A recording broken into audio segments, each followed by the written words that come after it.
இறை பற்றின ஒரு விஷயத்த ரீசெண்டாக கேட்டேன். ரொம்ப பிடிச்சிருந்து உங்களோட பகிர்ந்து ஆசைப்பட்றேன். இறைவனை எப்படி வணங்குறது? எல்லாருக்கும் இருக்குல்ல, எப்படி சாமி கும்பிட்டா நமக்கு பக்தி வரும், இல்லை நமக்கு பக்தி வரும்ன்றத எனக்கு பலன் என்ன கிடைக்குன்றது எல்லாருக்கும் தோணும்.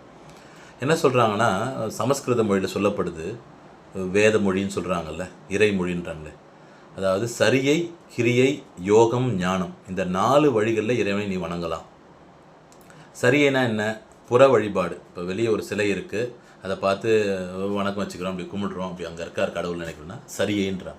கிரியை, ஸோ அங்கேயும் இருக்கார் இறைவன், உள்ளுக்குள்ளேயும் அகம் மற்றும் புறத்துலேயும் இருக்கார், அகத்துலேயும் மனசுக்குள்ளேயும் இறைவன் இருக்காருன்றது கிரியை.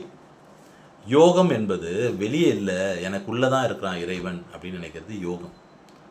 ஞானம் என்பது வெளியே இல்லை உள்ளேயும் இல்லை, எல்லா இடத்துலையும் இறைவன் இருக்கான், ஒன்றரை கலந்து இருக்கிறான்னு நினைக்கிறது தான் ஞானம். சில பேர் சொல்லுவாங்க, இந்த ஞானம் என்பது படியா தலமா அப்படின்னு ஒரு டவுட் வரும்.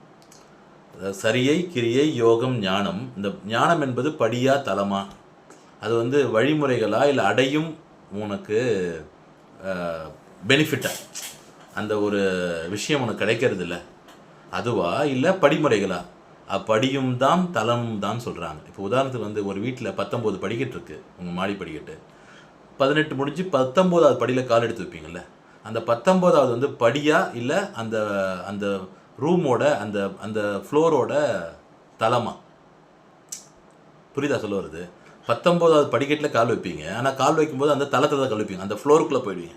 அப்போ படியும் தான் தலமும் தான். இப்போ ஞானம் என்பது இறைவன் அணுங்கிறதுல ஒரு வழியும் தான், இறைவனை அடையிறதுக்கான ஒரு பொருளும் தான் அப்படின்னு சொல்கிறாங்க பெரியவங்க. ஸோ இதில் நிறைய சொல்கிறாங்க, சரியில் சரியை, சரியில் கிரியை, சரியில் யோகம், சரியில் ஞானம்.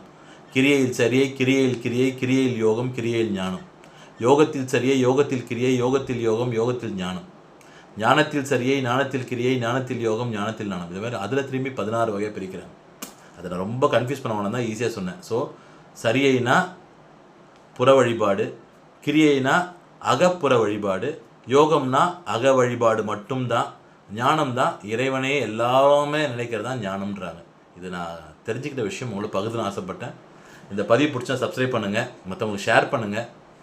நம்ம இந்துக்களாக இருக்கும்போது நம்ம விஷயங்களை தெரிஞ்சுக்கிறது நல்ல விஷயம். பாய்.